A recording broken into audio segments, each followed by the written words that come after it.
तुम्हारी आखिरी ख्वाहिश क्या है? मेरी आखिरी ख्वाहिश है कि मैं तुमसे शादी करना चाहता हूँ। तू पागल हो चुका है क्या?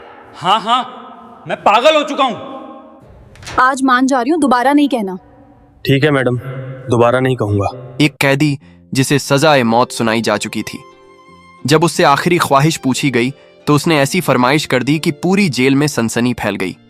उसने कहा, मेरी ख्वाहिश है कि अपनी जिंदगी की आखिरी रात एक कुंवारी लड़की के साथ गुजारूं जो अपनी रजामंदी से मेरी दुल्हन बने।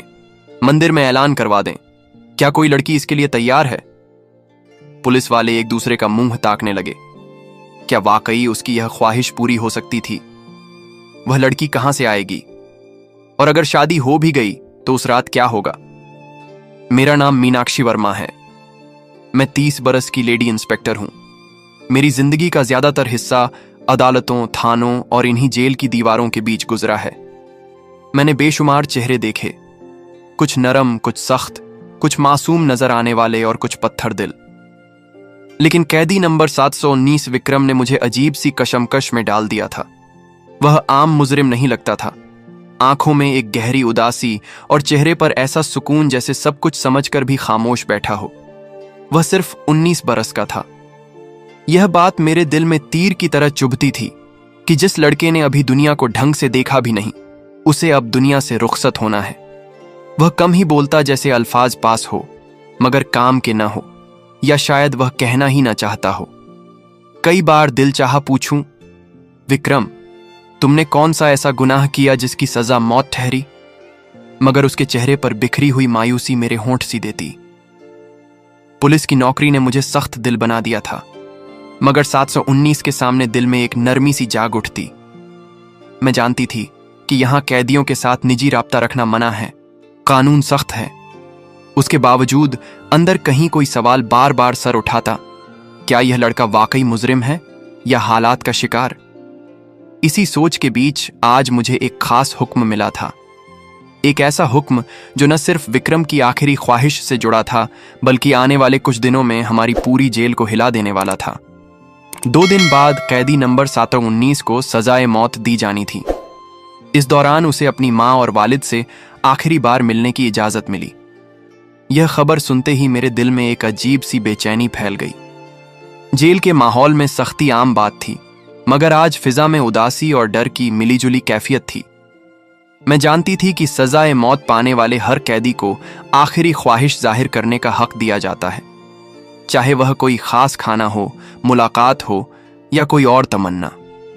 लेकिन कोई भी इतनी अनोखी फरमाइश नहीं करता था जैसी विक्रम ने बाद में की। विक्रम सिंह एक दुबला पतला मगर पुरज़्म लड़का, जब अपनी मां से मिला तो मंजर दिल दहला देने वाला था। वह औरत अपने बेटे के गले लगकर फूट फूट कर रो रही थी। तू बेगुनाह है, उसके यकीन ने मुझे झंझोड़ कर रख दिया। सजा सुना दी गई थी, फिर भी वह औरत पूरी उम्मीद में थी कि कोई मौजा होगा। उसी दिन मुझे विक्रम से उसकी आखिरी ख्वाहिश पूछने का हुक्म मिला। मैंने सोचा शायद वह अपने घर वालों के साथ थोड़ा वक्त मांगेगा या कोई सादा सी इच्छा जाहिर करेगा, मगर जब मैं उसके सामने गई तो उसके चेहरे पर एक अजीब सा इत्मीनान था। मैंने धीरे से पूछा, विक्रम, तुम्हारी कोई आखिरी ख्वाहिश है?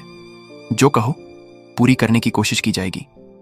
उसने मेरी तरफ देखा, एक लम्हे को खामोश रहा, फिर बोला, मेरी एक ख्वाहिश है, मगर वादा करें उसे पूरा करेंगी।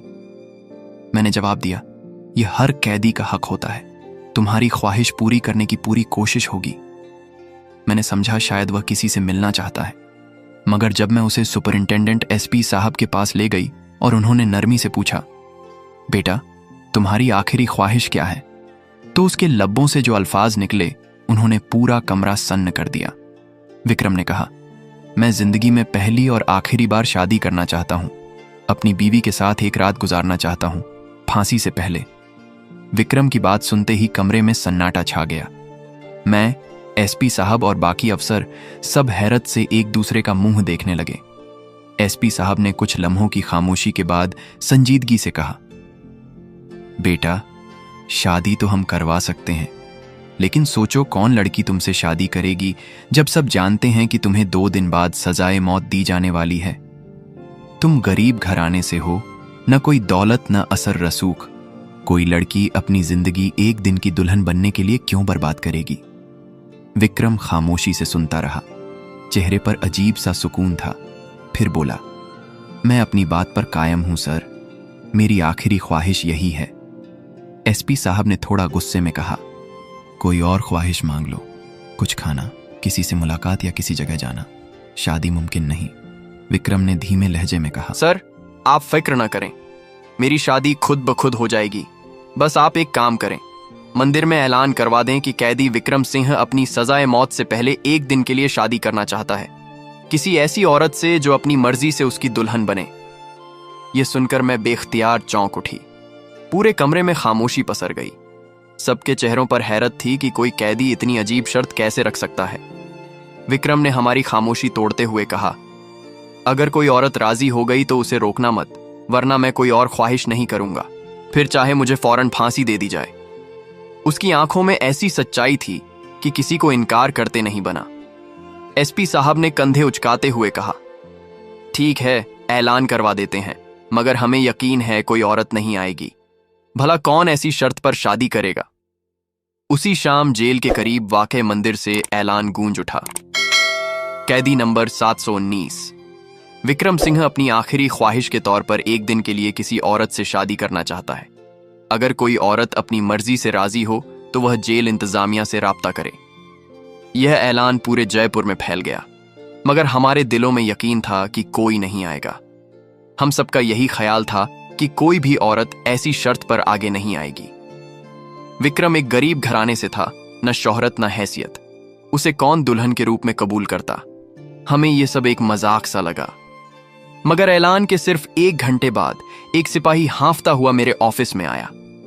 मैडम, जेल के दरवाजे पर एक लड़की दुल्हन के लिबास में खड़ी है और उसके साथ एक पुजारी जी भी हैं। यह सुनकर एसपी साहब और मैं दोनों हैरान रह गए। हम तेजी से बाहर निकले तो सामने 17-18 साल की एक नाजुक सी लड़की खड़ी थी। वह लाल जोड़े में मलबूस थी, पूरी तरह सजी हुई, मगर चेहरे पर अजीब सा सुकून और अज़्म था। उसके साथ एक बुजुर्ग पुजारी जी खड़े थे, हाथ में शादी का रजिस्टर लिए। एसपी साहब ने सख्त लहजे में पूछा, पुजारी जी, यह क्या माजरा है? यह लड़की कौन है? उन्होंने अदब से जवाब दिया, साहब, यह लड़की खुद मेरे पास आई थी। इसने कहा कि वह विक्रम सिंह से शादी करना चाहती है। मैंने लाख समझाया, बेटी, वह सजाए मौत का कैदी है, तुम क्यों अपनी जिंदगी बर्बाद कर रही हो? मगर वह न मानी। कहने लगी, यह मेरा फैसला है, मैं उसे सच्ची मोहब्बत करती हूं। उसकी बात सुनकर मेरे बदन में झुरझुरी सी दौड़ गई। जेल के आंगन में सन्नाटा छा गया। हमें यकीन नहीं आ रहा था कि विक्रम को वाकई कोई इतना चाहता है कि दुनिया, इज्जत, सब कुछ छोड़ने को तैयार हो जाए। मगर कानून कहता था, कैदी की आखिरी ख्वाहिश पूरी की जाए। चुनांचे हमने इजाजत दे दी। पुजारी जी को अंदर बुलाया गया। विक्रम को सेल से निकाला गया। जेल के दफ्तर में मुख्तसर सी रस्मों के साथ उनकी शादी कर दी गई। शादी मुकम्मल होने के बाद विक्रम ने मुस्कुराकर कहा, अब आप वादे के मुताबिक मेरी दुल्हन को मेरे पास भेज दें। मैं उससे कुछ बातें करना चाहता हूं, बस एक रात की बात है। मैं उसकी बात सुनकर चौंक गई, मगर एसपी साहब ने खामोशी से सर हिलाया। मैंने दुल्हन को विक्रम के सेल तक पहुंचाया, दरवाजा बंद किया और बाहर आ गई। सोचा शायद कुछ देर बाद वह खुद ही बाहर आ जाएगी, मगर वक्त गुजरता गया और अंदर से हल्की हल्की सरगोशियों की आवाजें आने लगीं, जैसे कोई कुछ खोलने की कोशिश कर रहा हो। मैंने थोड़ा गौर किया, मगर इत्मीनान से वापस दफ्तर चली गई। रात गहरी होती गई। फिर अचानक जेल की फिजा एक चीख से गूंज उठी। मैं दौड़ती हुई विक्रम के सेल की तरफ पहुंची। दरवाजा खोला तो वह लड़की दुल्हन के लिबास में खड़ी थी। घूंघट नीचे और सांसें बेतरतीब, पूरा बदन कांप रहा था। मैंने हैरानी से पूछा, क्या हुआ? तुम तो अपनी मर्जी से शादी करके आई थी, अब क्या बदल गया? वह कंपकपी भरी आवाज में बोली, मुझे यहां से निकालो, मैं यहां नहीं रहना चाहती। मैंने तंजीह लहजे में कहा, क्यों? मोहब्बत का नशा उतर गया या अब अंजाम का डर जाग गया? लेकिन वह खामोश रही। कपड़ों के पल्लू मुट्ठियों में जकड़े खड़ी थी। चेहरे पर ऐसा डर था जैसे किसी डरावने ख्वाब से गुजरी हो। मैंने दरवाजा खोला तो वह लड़की बिजली की तरह बाहर निकल पड़ी। बिना कुछ कहे तेजी से चली गई। मैंने सेल फिर बंद किया और वापस अपने दफ्तर आकर बैठ गई। सारी रात ख्यालों में खोई रही, फिर थकान के मारे सो गई। मुझे क्या खबर थी कि सुबह होते ही एक तूफान आने वाला है। सूरज निकला ही था कि एसपी साहब गुस्से में मेरे दफ्तर में दाखिल हुए। इंस्पेक्टर मीनाक्षी, फौरन जाओ और देखो विक्रम कहाँ है। मैंने हैरानी से कहा, सर वह अपने सेल में ही होगा। जाओ देखो, वह गरजे। मेरे दिल की धड़कन तेज हो गई। मैं दौड़ती हुई विक्रम के सेल की तरफ गई। दरवाजे पर जाकर आवाज दी, विक्रम बाहर आओ। मगर अंदर से कोई जवाब ना आया। पेशानी पर पसीना आ गया। मैंने खिड़की से झांका। अंदर एक शख्स मर्दाना कपड़ों में दीवार के पास लेटा हुआ था।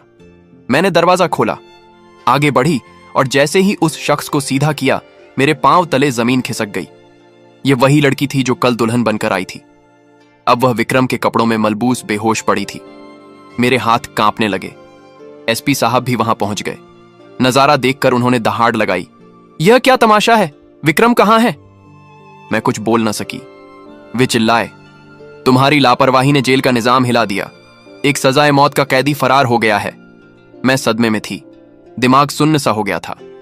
हम सबको एहसास हुआ कि विक्रम ने एक ऐसी चाल चली थी जिसने हमें अंधा बना दिया था। वह दुल्हन के कपड़ों में जेल से फरार हो चुका था और यह लड़की शायद उसकी साथी जानबूझकर उसके लिए कुर्बान बनी थी। जब वह होश में आई तो बिल्कुल सतर्क और आत्मविश्वास भरे लहजे में बोली, आप लोगों ने विक्रम के साथ नाइंसाफी की है। वह सजाए मौत का हकदार नहीं था। मैंने गुस्से में कहा, यह फैसला अदालत करेगी। वह हल्की सी मुस्कान लाई और बोली, फैसला वक्त करेगा और वक्त साबित करेगा कि वह बेगुनाह है। एसपी साहब ने सख्ती से हुक्म दिया, विक्रम को फौरन ढूंढो। अगर हमने उसे न पकड़ा तो अंजाम भयानक होगा। सारी जेल में खलबली मच चुकी थी। एक सजाए मौत का कैदी हम सबको धोखा देकर भाग गया था। एसपी साहब गुस्से में आग बबूला थे और मेरा दिल तेजी से धड़क रहा था। मैं समझ नहीं पा रही थी कि मैंने इतनी बड़ी गलती कैसे कर दी। मैंने एक ऐसे शख्स पर भरोसा किया जिसने हमारी आंखों में धूल झोंक दी। सच्चाई उगलवाना और विक्रम को ढूंढना नामुमकिन था। वह कई घंटे पहले फरार हो चुका था। मैंने सख्त लहजे में कहा, देखो लड़की, अब तुमसे सवाल होंगे। अगर तुमने सच न बताया तो अंजाम अच्छा नहीं होगा। वह बिल्कुल मुतमईन थी, जैसे सब कुछ पहले से तय हो। बोली, मैं विक्रम के बारे में सब सच्चाई बताऊंगी। मैंने गौर से देखा, उसके चेहरे पर न कोई घबराहट थी न पछतावा। मैंने पूछा, क्या वह वाकई तुम्हारा भाई है? क्या तुम लोगों ने यह नाटक रचा था? वह कुछ लम्हे चुप रही, फिर धीरे से बोली, नहीं, वह मेरा हकीकी भाई नहीं है। मेरे अंदर गुस्से की लहर दौड़ गई। तो फिर तुमने ये सब क्यों किया? तुमने उससे शादी क्यों की? तुम दोनों ने जेल को बेवकूफ बनाया। विक्रम भाग गया, लेकिन याद रखो, हम उसे ढूंढ निकालेंगे। वह मेरी आंखों में आंखें डालकर बोली, आप गलत हैं, वह भागा नहीं, वह वापस आएगा। मैं चौंक गई। तुम्हें इतना यकीन कैसे है? क्योंकि वह जानता है कहां जाना है और कब लौटना है। अब वह मेरा शौहर है, वह मुझे छोड़ने वाला नहीं। उसके लहजे में ऐसा यकीन था कि पल भर के लिए मेरा दिल भी डोल गया। मैंने सख्त आवाज में कहा, तुम्हें इतना यकीन क्यों है? वह बोली, अगर आप मेरी पूरी कहानी सुनेंगी तो शायद आपका फैसला बदल जाएगा। तब आपको अंदाजा होगा कि असल मुजरिम कौन है और विक्रम ने जो किया क्यों किया। मैं खामोश हो गई। वह लड़की अब भी अपने मौकिफ पर कायम थी, जैसे किसी बड़ी सच्चाई को छुपाए बैठी हो। फिर उसने धीमे से कहा, मेरा नाम नेहा है और मेरी बड़ी बहन की मंगनी विक्रम से हुई थी। नेहा ने बात शुरू की। विक्रम बचपन से ही बहादुर और बेखौफ लड़का था। शायद ही कोई वह लम्हा आया हो जब उसने किसी के सामने कदम पीछे हटाए हों। वह मेरे वालिद के चाचा भाई का बेटा था, यानी मेरा फुफेरा भाई। अब्बू उसे बहुत चाहते थे और जब उन्होंने मेरी बड़ी बहन की मंगनी विक्रम से की तो वह हमारे घर का हिस्सा बन गया। मैं खामोशी से उसकी बातें सुन रही थी। नेहा के लहजे में दर्द भी था और फख्र भी। हमारा गांव फरीदाबाद छोटा था, मगर वहां का माहौल अजीब था। एक रात विक्रम भाई हमारी खालाजाद बहन से मिलने आए। उस रात अब्बू घर पर नहीं थे और हम दोनों बहनें अकेली थीं। मैं अंदर घर में चाय बना रही थी। विक्रम भाई और आपा दूसरे कमरे में बात कर रहे थे। सब कुछ मामूली तौर पर चल रहा था कि अचानक दरवाजे पर जोर जोर से दस्तक होने लगी। वह लम्हा याद करके नेहा की आवाज थरथर आ गई। मैंने दरवाजे से बाहर झांका तो 3-4 बदमाश खड़े थे। उनके चेहरों पर दरिंदगी थी। उनमें से एक ने कहा, हमें पता है, अभी अभी तुम्हारे घर में एक नौजवान आया है, उसे बाहर निकालो। मैं घबरा गई। सोचा कहीं अब्बू ना आ जाए या कोई तमाशा ना हो। शोर सुनकर विक्रम फौरन बाहर आए। उन्होंने मुझे इशारा किया कि मैं अंदर जाऊं। मैं अपने कमरे में जाकर दरवाजा बंद करके कान लगाकर सुनने लगी। बाहर विक्रम उन बदमाशों के सामने डटे हुए थे। उनमें से किसी ने कोई घटिया बात की, मगर विक्रम ने परेशानी न दिखाकर काबू रखा। अगर वह चाहते तो उन सबको हरा भगा सकते थे, मगर वह जानते थे कि वह अकेला है और हम 2 कमजोर बहनें अंदर हैं। विक्रम भाई ने नरमियत से उन्हें समझाया और किसी तरह वापस भगा दिया। उस रात वह देर तक बाहर दरवाजे के पास बैठे रहे, जैसे किसी खतरे की पहरेदारी कर रहे हों। नेहा की आंखें नम हो गईं। तब मैंने पहली बार महसूस किया कि विक्रम सिर्फ बहादुर ही नहीं, बल्कि दूसरों की इज्जत की हिफाजत करने वाला इंसान है। हमें अंदाजा भी न था कि यही रात आने वाले तूफान की पहली आहट थी। नेहा ने गहरी सांस ली और बोली, मगर वह तो बस शुरुआत थी। उसके बाद तो जैसे हमारी जिंदगी एक अजाब बन गई। हर रोज वही 3-4 बदमाश हमारे घर के बाहर आ खड़े होते। जैसे ही अब्बू काम पर जाते, वे हमें तंग करने लगते। हम दरवाजे बंद कर लेते, मगर खौफ दिल से नहीं जाता था। फिर एक रात वो वाकया हुआ जिसने सब कुछ बदल दिया। नेहा की आवाज कांपने लगी। रात के अंधेरे में खिड़की के शीशे टूटने की आवाज आई। कोई जबरदस्ती अंदर घुसने की कोशिश कर रहा था। विक्रम भाई भी उसी वक्त घर पहुंच चुके थे। उन्होंने अपनी आंखों से देखा कि एक बदमाश खिड़की फांदने वाला है। वह और बर्दाश्त नहीं कर सके, बाहर निकले और उनसे उलझ पड़े। मैं खामोशी से सुन रही थी। नेहा के अल्फाज मेरे दिल पर नक्श होते जा रहे थे। वह लड़ाई बहुत खौफनाक थी, नेहा बोली। चीखों की आवाज पूरे मोहल्ले में गूंज गई। मेरी बड़ी बहन उनके बीच आ गई और उसी झड़प में मारी गई। विक्रम भाई के हाथों एक शख्स हलाक हो गया, मगर वह कत्ल नहीं था। वह हमारी इज्जत बचाने की लड़ाई थी। नेहा की आंखों से आंसू बह निकले। असल मुजरिम वो बदमाश थे, मगर सजा विक्रम भाई को मिली। अगर हम अमीर होते, अगर हमारी बात सुनने वाला कोई होता, तो शायद यह सब ना होता। इस दुनिया में कमजोर के लिए कोई इंसाफ नहीं मैडम। विक्रम भाई ने किसी मासूम का खून नहीं बहाया। उन्होंने बस अपनी गैरत में काम किया। मैं कुछ बोल ना सकी। नेहा ने आंसू पोंछे और बोली, यह सब विक्रम की मां की मंसूबाबंदी थी। मैं सन्न रह गई। उसने कहा था, मैं अपनी दूसरी बेटी कुर्बान कर दूंगी, मगर अपने बेटे को फांसी नहीं दूंगी। हां, मैं कुर्बान कर दी गई। मैंने खुद को उस मंसूबे के लिए पेश किया ताकि विक्रम बच सके।